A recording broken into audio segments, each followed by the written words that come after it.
దానియేలు గ్రంథం 11వ అధ్యాయంలో వేరు వేరు రకాలుగా వచ్చేటటువంటి రాజులు వారి రాజ్యాలలో ఆ నేపథ్యంలో మధ్యలో ఒక మాట ఉంటుంది. కానీ దేవుని ఎరుగువారు బలము కలిగి గొప్ప కార్యాలు చేస్తారు.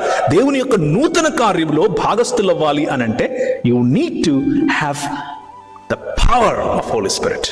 అది నీ సొంతంగా నీ సొంత శక్తితో కుదరదు, నీ డబ్బుతో కుదరదు, నీ ఇన్ఫ్లుయెన్స్తో కుదరదు, నీ ఎలక్వెన్స్తో కుదరదు, నీ కులంతో కుదరదు, నీ మతంతో కుదరదు, నీకున్న టాలెంట్స్తో కుదరదు.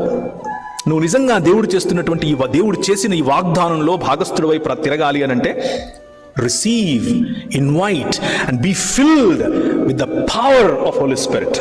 పరిశుద్ధాత్ముని యొక్క శక్తి మీ మీదకి వచ్చినప్పుడు మీరు పరిశుద్ధాత్ముని యొక్క వరముల చేత నింపబడతారు. పరిశుద్ధాత్ముని యొక్క ఫలమును మీరు మీ జీవితంలో చూపిస్తారు. ఫలము లేని వరములు వ్యర్థం. ఫలము లేని వరములు వ్యర్థం. వరములు లేని ఓన్లీ ఫలం చూపించడం అది కేవలం సెల్ఫ్ రైచియస్నెస్. ఈ balance, if you can strike the balance of maintaining the power of God by exercising the fruit of the holy spirit and using the gifts of the holy spirit to bless the world.